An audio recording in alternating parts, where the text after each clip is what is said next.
সুপ্রিয় শিক্ষার্থী, অনলাইন ক্লাসে তোমাদের সকলকে স্বাগতম। আমি সুফিয়া খাতুন, কবিরদাম হাউজিং স্টেট বঙ্গবন্ধু উচ্চ বিদ্যালয়। আজকে আমি পঞ্চম শ্রেণীর গণিত নিয়ে আলোচনা করব। গত ক্লাসে তোমাদের এই শাসন থেকে 13 নং পর্যন্ত করিয়েছিলাম। আজকে আর বাকিগুলো করিয়ে দেব, 30টি থেকে আর বাকি যেগুলো ছিল সেগুলো করিয়ে দেবো আর আমার সাথে। তাহলে কোন শ্রেণী পড়েছিলাম?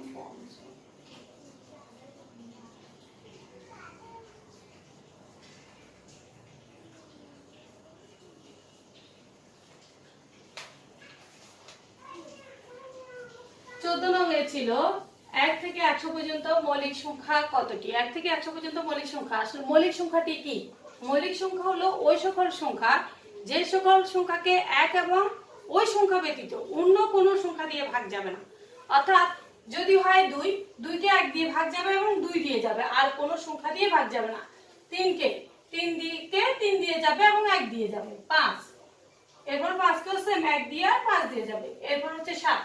তাহলে যে সকল ওই মৌলিক সংখ্যা হলো ওই সকল সংখ্যা যে সংখ্যাকে 1 এবং ওই সংখ্যা ব্যতীত অর্থাৎ নিজ সংখ্যা ব্যতীত অন্য কোনো সংখ্যা দ্বারা ভাগ যায় না, তাকে মৌলিক সংখ্যা বলে। এবার আসো আমরা মৌলিক সংখ্যা 1 থেকে 100 পর্যন্ত কতটি সেটি বের করব। আমি একটি সহজ টেকনিক দেখিয়ে দিচ্ছি, তোমরা একটু লক্ষ্য করো। এটি মুখস্থ করলে হবে 4 4 2 2 3 2 2 3 2 1। দেখো 4 4 8 10 12 15 17 19 20 আর 25। অর্থাৎ তাহলে এটা কিভাবে দেখো তো, 1 থেকে 10 পর্যন্ত মৌলিক সংখ্যা হচ্ছে 4টি। কি কি? 1 ছাড়া 2 3 5 7, মোট হচ্ছে 4টি। এরপর হচ্ছে 11 থেকে 20 পর্যন্ত মৌলিক সংখ্যা হচ্ছে 4টি। 11 থেকে 20 পর্যন্ত মৌলিক সংখ্যা কতটি? 4টি। এভাবে আমরা সংখ্যাগুলো বের করতে পারি। আমাদের এখানে যেহেতু কি কয়টি শুধু বলেছে, কি কি বলে নাই, তাহলে আমরা উত্তরটি কি লিখব? 25টি। 1 থেকে 100। এটি আর বিস্তারিত বলতেছি না, এখানে কতটি লিখবো আমরা? 25টি। এরপরে আসো 15 নাম্বার। 15 নম্বরে বলেছে একটি ভগ্নাংশের অঙ্ক করতে দিয়েছে আমাদেরকে। এটি একটি মিশ্র ভগ্নাংশ, আর এই পাশে দেখা যাচ্ছে এটি কি? প্রকৃত ভগ্নাংশ। তাহলে আমরা এটি কি করার নিয়ম হলো কি? রাফে করবা। তাহলে দেখো এটিকে আমরা করতে পারি, এই সংখ্যার সাথে এটি গুণ করতে হয়। এটি কি? হর, আর এই যে পূর্ণ সংখ্যা গুণ করতে হবে। গুণ করলে কত হয়? 2 গুণ 4 গুণ করলে হয় 8, তার সাথে 1 যোগ করতে হয়। কত হবে? তাহলে এটিকে উপরে লিখতে হবে 8 আর 1 9। তাহলে আমরা লিখবো কত লেখার জন্য এই সংখ্যাটি। তাহলে এটার সাথে এটা গুণ করব, 4 দুগুণে 8 আর 1 9। প্রথম কি করতে হবে? প্রথমকার যেটি থাকে নিচের হর যেটি থাকে লিখে বলতে হয়, তারপর এই সংখ্যার সাথে এই সংখ্যা গুণ করতে হয়। গুণ করলে 4 দুগুণে 8 আর 1 9। এরপর এটা যেভাবে আছে এভাবে বসে যাবে। এরপর আরো সহজ পদ্ধতি, এই জিনিসটা মনে মনে গুণ করে তোমরা এটা যোগ করে লিখে, যেহেতু নিচের দুটোটি হর একই আর উপরে দুটোর সংখ্যা কি করে দিবা? যোগ করে দিবা। হর একই হলে লসাগু না বের করে আমরা কি করব? দুটো থেকে একটা বসাই দিলাম, আর করেও দেখতে পারো 4 একে 4 হয়। তাহলে আমরা কত পেয়েছি? 4। একই রকম হলে একটি লিখবো আর উপরে দুটোর সংখ্যা যোগ করে দিব। যোগ থাকলে যোগ, বিয়োগ থাকলে বিয়োগ। 9 এর সাথে 3 যোগ করলে কত হয়? কত? 12। এবার 4 দিয়ে এটাকে ভাগ করতে হবে। 3 4 12। आंसर হচ্ছে কত? 3। आंसर হচ্ছে কত? 3।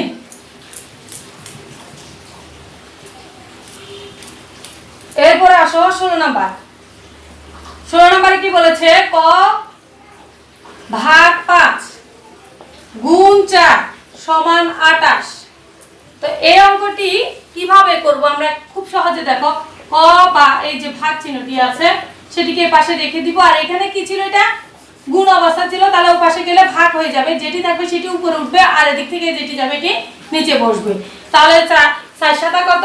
28। 4 7 28। তাহলে ক ভাগ 5 কত হলো? 7। তারপর আমরা কি করব? সেম পদ্ধতিতে এখানে কি করব? কটা এখানে রেখে দিব, এটি ভাগ চিহ্ন ছিল, ও পাশে গেলে গুণ হয়ে যাবে। 7 গুণ 5, ক সমান কত হবে? 5 7 35। উত্তর হচ্ছে কত? 35।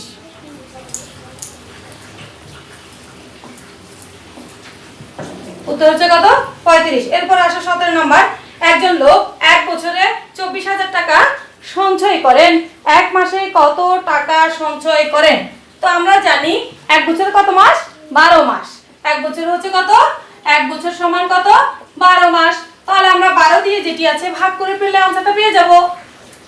এত কিছু লিখতে হবে না, আমরা শুধু কি করব? 12 দিয়ে ভাগ করে ফেলবো, যেহেতু এক বছর সমান কত মাস? 12 মাস। এক বছর সমান কত মাস? 12 মাস। 12 দিয়ে ভাগ করব। 12 দিয়ে 24,000 কে ভাগ করব। 24,000 তো? হ্যাঁ, 12 দুগুণে 24। আর এখানে ভাগ করলে কয়টি শূন্য ছিল উপর থেকে? 3টি ভাগ করে দিয়ে দাও। কত হবে? 2000। আনসার কত? 2000। 18 নম্বর। 18 নম্বর আছে ভাজ্য 25,000 ভাজক 100 হলে ভাগফল কত? 100 দিয়ে 25,000 কে ভাগ করো। প্রথমে 2 বার যায় 200, এরপর উপর থেকে আরেকটি শূন্য নামাবো, তাহলে কত? 5 বার 500। আরেকটি শূন্য ছিল সেটিকে ভাগ করে দিয়ে দিব, কত হলো? 250। আধা ঘন্টা কত সেকেন্ড? আধা ঘন্টা কয় সেকেন্ড? তাহলে আমরা এটা কি করব? 1 মিনিটে কত সেকেন্ড? 60 সেকেন্ড। 1 মিনিটে কত সেকেন্ড? 60 সেকেন্ড। তাহলে আধা ঘন্টা মানে কত মিনিট? 30 মিনিট। আধা ঘন্টা কত মিনিট? 30 মিনিট। গুণ করবে, তাহলে দেখো 3 6 কত? 18। 3 6 18। গুণ করে আমি দেখাই দিচ্ছি। 0 0 0 3 6 18। 1800 সেকেন্ড। কত লিখেছি?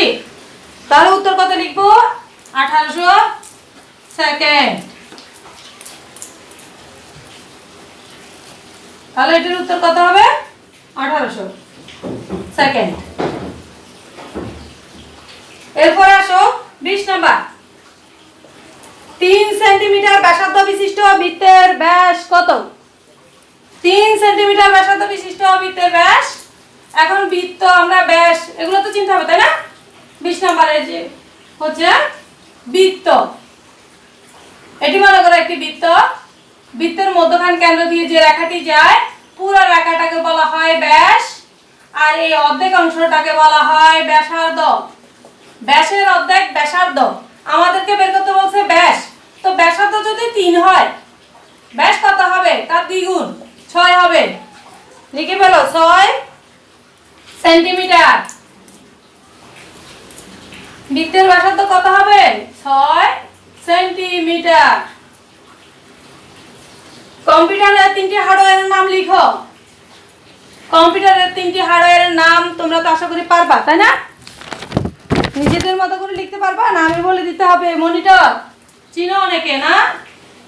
কম্পিউটারের হার্ডওয়্যার হচ্ছে কি? যে জিনিসটাকে হাতে ধরে দেখা যায়, ছোঁয়া যায়, স্পর্শ করা যায়, ওগুলো হচ্ছে হার্ডওয়্যার। তো হার্ডওয়্যার হচ্ছে কি কি? মাউস। মাউস তো আমরা হাতে ধরি, তাই না? চিনি। তাহলে 3টি হয়ে গেল, মনিটর, মাউস, এরপর হচ্ছে মাদারবোর্ড অথবা সিডি। অনেকগুলো লিখে 3টে যেহেতু বলছে আমরা 3টে লিখে দিলাম। মাদারবোর্ড লিখতে পারো। আসো 22 নাম্বার। 1 ইঞ্চি সমান, তোমরা একটু মুখস্থ করে রাখবা, 1 ইঞ্চি সমান কত? 1 ইঞ্চি সমান 2.54 সেন্টিমিটার। বলছে 4 ইঞ্চিতে কত হবে? 4 লিখতে, এটা 4 এর সাথে কি দশমিক ছিল না? তাহলে এটি পূর্ণ সংখ্যা, কোথায় বসাবো? এখানে। ঠিক আছে, বসানোর নিয়মটা দেখিয়ে দিলাম। এরপর কি করতে হবে? গুণ করতে হবে। 22 নম্বরে কি বলেছে? 22 নম্বরে বলেছে 1 ইঞ্চিতে কত? 2.54। এই জিনিসটা মনে রাখবা, 1 ইঞ্চি সমান কত? তার আমরা রাফে করব এটিকে 2.54 কে কত ইঞ্চি লিখতে বলেছে? 1 ইঞ্চি সমান যদি এত হয়, 4 ইঞ্চিতে কি গুণ করব। তো 4 লিখতে কি এটিতে দশমিক আছে না? তাহলে এটি পূর্ণ সংখ্যা। পূর্ণ সংখ্যার জায়গায় বসাবো। এগুলো হচ্ছে পরে যে ভগ্নাংশ, দশমিকের পরে সংখ্যাগুলোকে ভেঙে ভেঙে পড়তে হয়। 2.54 কেউ 54 কখনো করিও না, তাহলে ভুল হবে। তাহলে 0 দিয়ে 0কে গুণ করলে 0, যে কোনো সংখ্যাকে 0 দিয়ে গুণ করলে 0 হয়, তাহলে এটা 0 হবে। গুণ করার সময় দশমিক দিবা না, দশমিক শুধু লিখবা, দশমিক লিখে দেওয়ার দরকার নাই, আনসারের পরে লিখে দিবা। মনে করো এটা নাই, দশমিক দেখে অনেকে ভুল করে দেয়। এরপর 0 দিয়ে যে কোনো সংখ্যাকে গুণ করলে 0, এরপর 0। তারপর দেখো 4 দিয়ে 4 4 কত? 16, হাত আছে 1, 4 5 20, একে 21, হাতে আছে 2, 4 2 8, তারপর এখানে কত ছিল 2 না, 4 5 20, ও 2 ছিল না, তাহলে হাতে 2 আর এখানে 8, কত হলো 10। গুণের ক্ষেত্রে যোগ হবে 6 1 0 1। এবার আমরা কি বসাবো, দশমিক বসাতে গিয়ে পড়বো, বিপদে পড়বো, তাই না? কোথায় দশমিক হবে, কি হবে, পারি না। এই দেখো এখানে গুণ বাই ভাগ, দশমিকের পরের সংখ্যা কতটি ছিল, এখানে দুটি, 1 2, এখানে কয়টি ছিল 1 2, অর্থাৎ কয়টা, মোট কয়টা গুণবা 1 2 3 4, পিছন দিক থেকে গুণে 4টি সংখ্যার পরে দশমিক দিয়ে দিবা, 1 2 3 4, তাহলে आंसर হবে 10.16। লাস্টে শূন্যগুলো লেখার দরকার নেই, তাহলে আমরা উত্তরটা কত লিখব, 10.16। 16 বলবা না, 1.16।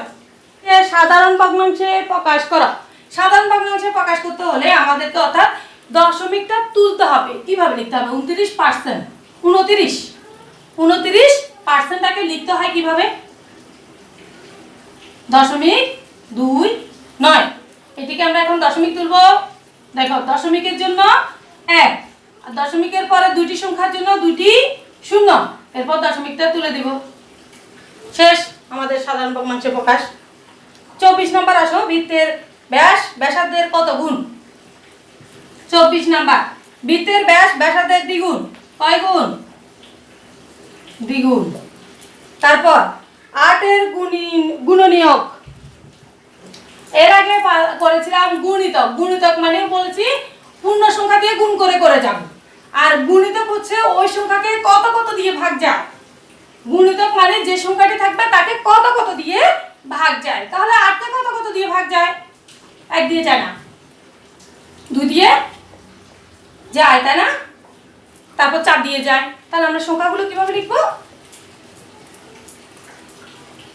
25-এ 1 দিয়ে ভাগ যায়, 2 দিয়ে যায়, 4 দিয়ে যায়, আর 8 দিয়ে যায়, শেষ। 26 নাম্বার, গুণক সমান গুণফল, তারপর কি শূন্যস্থানে বসবে, ভাগ। গুণক সমান গুণফল ভাগ গুণ্য। 60 বছরে কত যুগ, যুগ 1 যুগ পার হতে 12 বছর লাগে।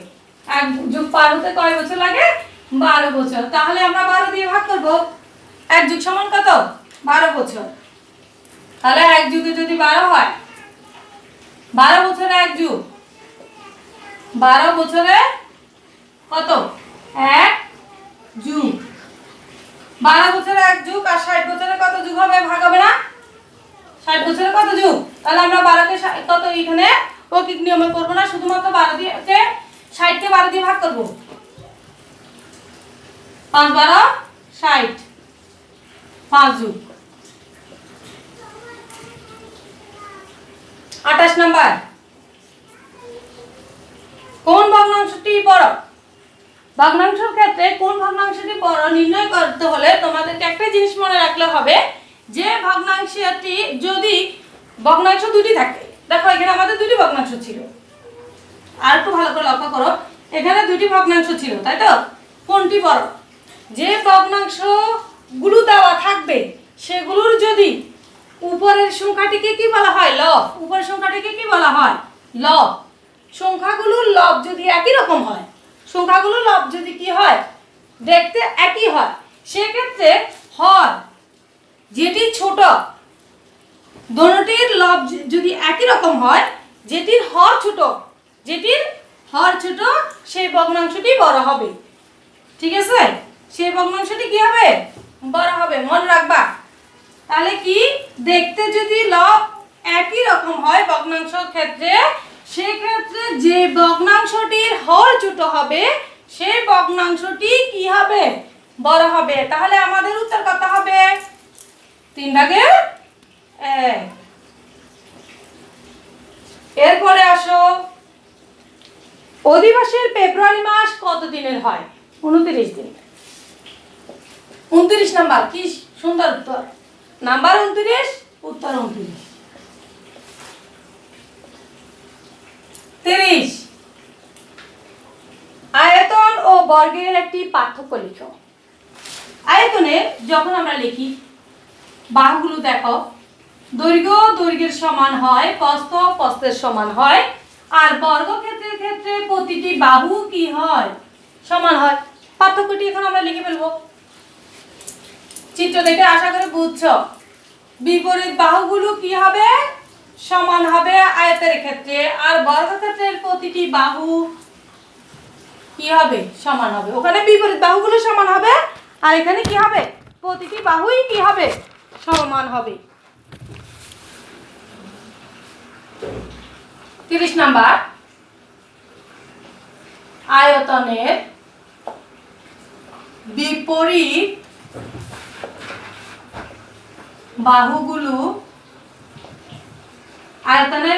বাহুগুলো পরস্পর একটি করে পার্থক্য আমাদের বৈশিষ্ট্য লিখতে বলেছে।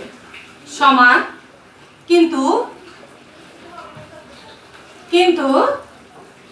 বর্গক্ষেত্রের প্রত্যেকটি বর্গের প্রত্যেকটি বাহু পরস্পর সমান। বৈশিষ্ট্য লেখা শেষ। আয়তনের বিপরীত বাহুগুলো পরস্পর সমান, কিন্তু বর্গের প্রত্যেকটি বাহুই কি? পরস্পর সমান। আশা করি তোমরা বুঝতে পারছো। আজ এই পর্যন্ত। আল্লাহ হাফেজ। পরবর্তী ক্লাসে দেখা হবে।